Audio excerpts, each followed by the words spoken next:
What's up everyone, it's Endymion, and today I want to add to my post-woke era videos with a deep dive into diversity and how forcing it is actively ruining things instead of making them better.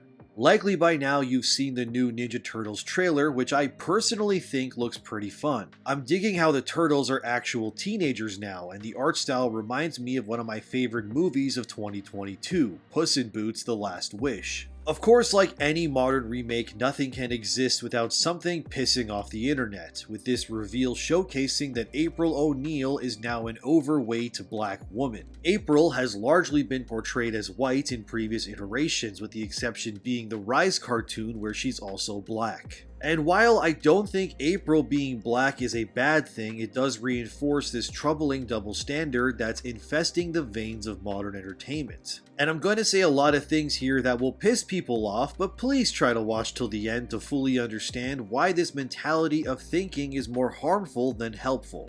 While April being black is one thing, it is exhaustingly on brand that she's also unfit as well. It's not to say that heavier people shouldn't be represented in media, but I do think it's also not a good idea to legitimize an unhealthy lifestyle and then make that as a role model for people. April was always presented as a charismatic woman. She was someone who chased the story as a reporter despite its danger. But she was also physically fit as well, and was a role model to girls, with her design emphasizing being physically fit and made being healthy as something everyone should aspire to. Physical fitness is important. You should push yourself to be the best version that you can be, and being overweight is not good for you. And if you think I'm being fat phobic, that says more about you than it does about me. And I think making April go from a physically fit and daring woman to an overweight one is a disservice to her character, and it pushes a message that being overweight is okay, when we should be pushing healthy habits instead of making excuses for laziness and complacency.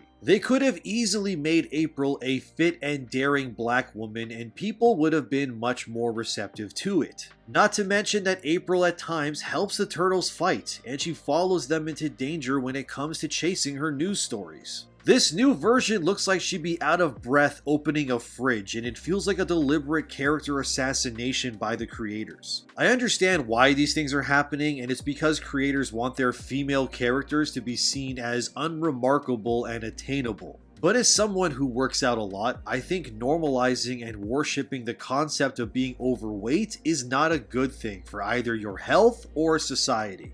There also seems to be this very common trend lately where a property which used to have a white character will be race swapped for their modern remake. Characters like April, of course, are one example, and then you have Velma from Scooby-Doo recently being changed because Mindy Kaling always has to self-insert herself. A really good tone-deaf example of this is the movie Snake Eyes. By making him Asian instead of white, the writers end up missing the whole point of Snake Eyes as a character. By making him Asian, the filmmakers are pushing the stereotype that only Asian people should be able to do martial arts in films, not realizing that Snake Eyes was deliberately made a white man to break the stigma surrounding that stereotype. And with him being white, it was meant to showcase that anyone could learn martial arts, and it broke the tired trope that only Asian people knew how to fight. But the modern creators of that movie only saw the skin and ethnicity and saw it as problematic. And unsurprisingly, Snake Eyes bombed cause it wasn't true to its character. And now I'm going to say even spicier things that'll piss off even more people, but hear me out. I don't think you need a character to look like you in order for you to see yourself in them. Let me explain. When I was a kid, my dad worked at the Toronto airport, and he would oftentimes come home every Friday with a box full of comic books that the local shops had in excess. This is actually how I was exposed to superheroes and nerd culture as a kid. I would flip through books with characters like Spider-Man or Batman. And while I loved looking at all the cool pictures, one particular character stuck out to me, and that was Spawn. Yeah, I know, I was 5 years old, and Spawn is definitely not made for kids, which probably explains why I am how I am, let's be real, but Spawn had a stranglehold on a young me from the moment I saw him. He looked insanely badass, and his outfit was scary with those glowing green eyes and the flowing red cape and chains that shot out of his body like Spider-Man's webs. As a child all the way to even now, I still love Spawn and always went out of my way to consume any media that had him in it. Spawn was also a black superhero whose real name is Al Simmons. I'm Serbian and Armenian, so I'm like a white person mixed with the Kardashians basically. By modern creator views, I shouldn't be able to see myself or connect with Spawn because he and I are different skin colors from different backgrounds. But even as a kid, when I didn't know what concepts like racism or sexism even were, I loved Spawn because he was cool. I didn't care what gender he was or what color his skin is or who he voted for. I just loved him because he looked cool and I dug the whole evil anti-hero angle. I personally don't believe that in order for people to enjoy things that they need to see themselves in media. I mean, I've played loads of games where female characters are the leads, like The Last of Us Part 2 with Ellie and Abby, both of whom are women, and even though I'm a man, I can still identify with them despite what's between their legs. I also dig characters like Lara Croft from Tomb Raider, or badasses like Makoto from Persona 5. But in the modern creator's eyes, these characters are not perfect because they are not diverse enough. So by their logic, the only X-Men I can like are Wolverine or Cyclops, yet I love characters like Storm, who I think has one of the coolest looks in Marvel Comics. Not to mention that her superpowers are unbelievably badass and cool. I mean, controlling weather? That would come in handy, especially since I live in Calgary, where the weather changes every 5 freaking minutes. I also believe that changing a character's ethnicity is a lazy way of trying to modernize it. We can all agree that if you're going to make a Black Panther movie or comic, then the Black Panther should probably be a black person because it's set in Wakanda. Yet at the same time, I've seen tons of tone-deaf takes online where fans, and I use that term very loosely, believe that whenever Marvel brings Magneto into the MCU, that he should be black in order to modernize him. And now I'm going to say another thing that'll piss off some, but you need to hear it. If Marvel makes Magneto a black man, it is a racist change that ruins the character. I said what I said, and now I'll explain it so you'll understand. Magneto's backstory is heavily tied to the real-world events of World War II and the inhumane treatment of various groups. From roughly 6 million Jewish people, 600,000 Serbians, 3 million Polish people, and close to 500,000 Romani people as well. My grandfather's entire family was pretty much wiped out completely by the Nazis during this time. He watched as his family was torn away from him and subjected to the cruelty of the Nazis. And during all of this, my grandfather was kept alive solely because of his ability to build things and being a quick learner when it came to learning languages and translating them. Because of this, my grandfather survived World War II and was able to meet his wife and have 6 children. But the horrors caught up to him when in the 1980s my grandfather would take his own life after living with the trauma of what that war did to him. I'm telling you this real-world story for a reason that deeply affected my family as well as myself because it's important. And characters like Magneto personify and represent the very real horrors that people like my grandfather went through during one of the bloodiest eras in human history. Magneto, like my grandfather, was just a small boy who saw his family killed for simply not being born what others deemed the right way. For having the shame of not being German, Magneto's entire family and his view on mankind was shaped by how cruel humans are to those that they see as beneath them. And once Magneto sees humanity ostracizing and vilifying mutant kind for simply being born different, he views humanity as a whole the same way he did when he was just a boy, powerless to stop his family from dying, because they were seen differently. Magneto is the representation of the trauma that millions of people like my grandfather went through during World War II. And him being a white, dark-haired Jewish boy in the concentration camps is just as integral to his character as T'Challa or Storm being black is to theirs.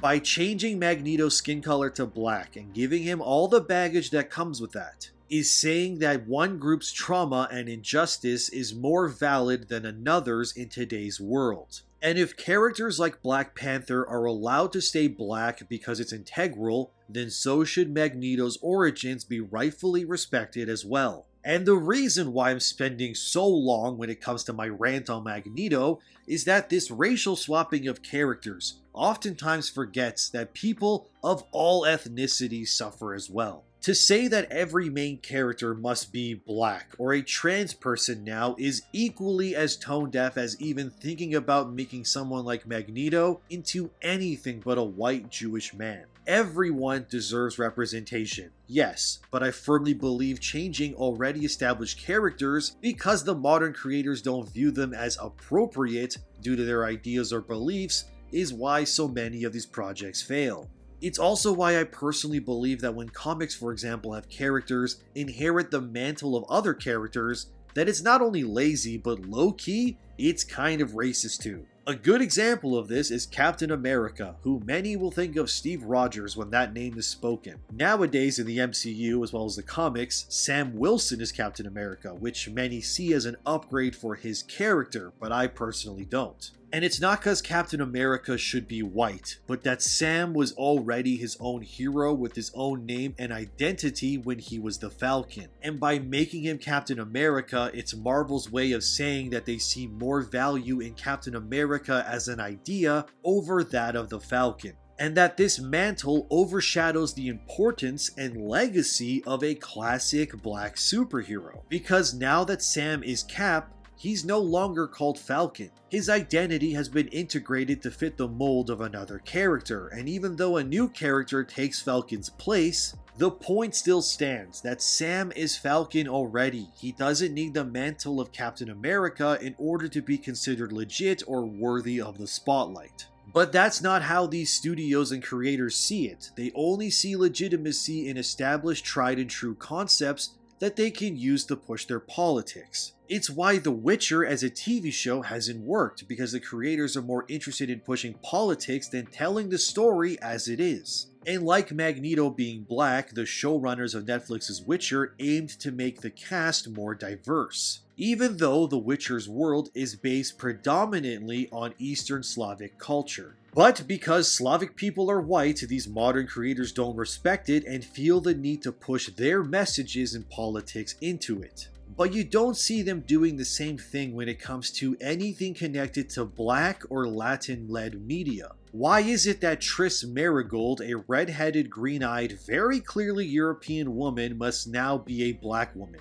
Why can't The Witcher as a show respect its Slavic roots? Why is that considered problematic? Slavic people in general have largely been portrayed in an unfavorable light for decades now. How many shows that involve terrorists have bad guys that are Russian, Serbian, Croatian, or Albanian? As a Serbian man myself, where's my representation? The only Serbians I have to look up to are the bad guys of Uncharted 2, which are Serbians. And the only time Eastern Europeans are in a main character role, it's Grand Theft Auto 4, with Niko Bellic, who's not exactly a good guy. I mean, he's literally an escaped war criminal that does crimes to make it in America. But modern creators don't care because all they see is the surface level. They see white skin and then see that as an error that must be fixed. They don't see the cultural depth behind someone's skin tone. Russians and Irish people are both white-skinned, but their history and culture couldn't be any more different. But in the eyes of modern creators, it's just diversity, diversity, diversity. Everything must be changed to fit a message because they need to increase ESG scores and pander to their woke activist friends.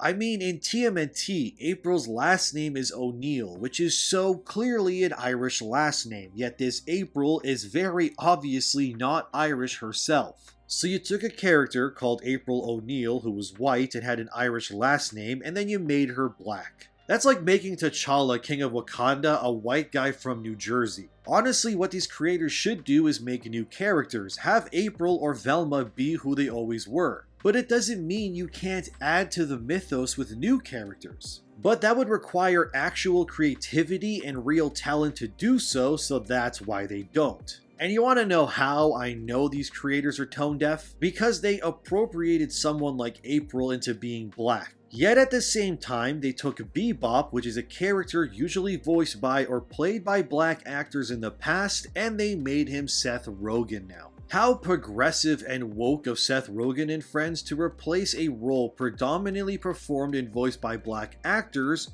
with someone who isn't black. That's not very progressive, but I guess representation or paying black actors only begins and ends when the character's skin is black. You've probably also seen the pictures that show how modern entertainment bizarrely replaces red-haired characters with black ones. And once or twice may be a coincidence, but when it's this frequent, it's being done deliberately. So are white people with red hair just a group of people that are largely tossed aside when it comes to representation? I unironically fully expect Marvel to make Jean Grey into a black or brown woman because she's white and redheaded. And for some reason, that just can't exist, which is so bizarre. Yet to circle back to my previous point, I do firmly believe that you can relate to characters that don't look like you. A great example of this would be how the Latin and black communities have embraced media like Naruto and, more importantly,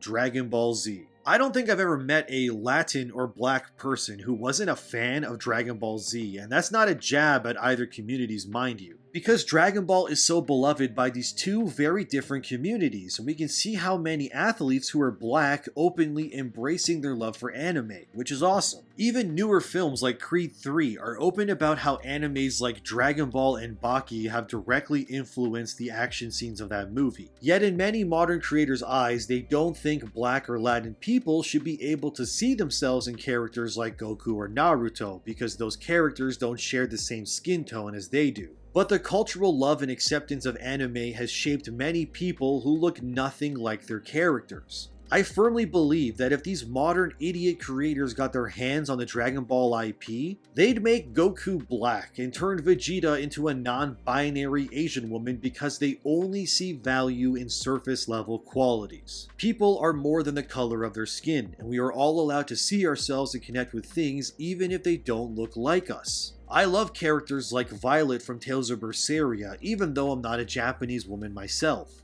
I also love Barret from Final Fantasy VII because he's this big, lovable dad figure with a goddamn machine gun for an arm. But the creators of this new TMNT movie or shows like Velma or Netflix's Witcher are low-key racist because they only see skin color. They don't see value in characters beyond diversity checks and representation. And it's clear that these creators don't even care when it comes to Japanese media, with Netflix's Death Note making Light Yagami, who's an Asian psychopath that's incredibly charismatic, into a sniveling white e-boy who screams a lot. They even took L, who's also Asian, and made him black because I guess making Death Note into an all-Asian cast that takes place in Japan is just not diverse enough. It's ridiculous.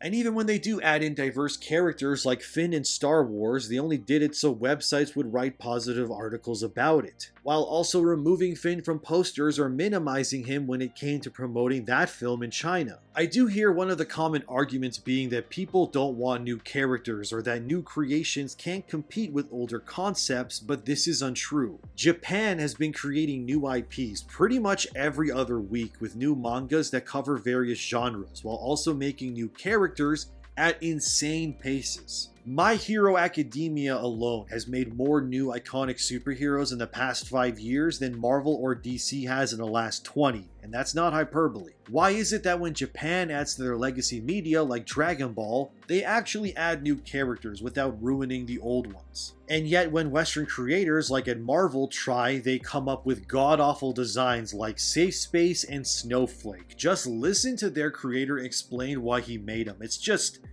listen. Screen time is a internet kid taken to its sort of logical conclusion. As a youth, he was exposed to his grandfather's experimental internet gas, and that has patched him permanently into the World Wide Web. Snowflake and Safe Space are the twins, and their names are very similar to screen time. It's this idea that these are terms that get thrown around on the internet that they don't see as derogatory, to take those words and kind of wear them as badges of honor. And it's no surprise that everyone clowned on Marvel for this because of how awful it is. Really? Safe Space and Snowflake? That's the best you could come up with? And what the hell is internet gas? I think the core root problem of forced diversity in media is not a lack of characters, but a lack of real honest creativity from the people in charge of these projects. It's much easier to buy the rights to an established franchise with a built-in fan base than to create a new concept from scratch. I mean, Velma was originally its own unique property, but Warner Bros. Thought it sucked and didn't want to spend money on it until they used the Scooby-Doo license like a skin suit to fit their show, and that's how Velma came to be. My point is that forced diversity feels extremely dishonest and is alarmingly racist when looked at from a critical point of view. What these creators are saying by race-swapping characters is that they only see legitimacy in predominantly white characters and instead of actually making new ones. It's just easier to take something people already know and then change it for easy media coverage, but it's also why these projects largely fail at alarming rates too. Because people are tired of seeing what they once loved being forced to fit an ideology or message that doesn't represent what that media meant in the first place.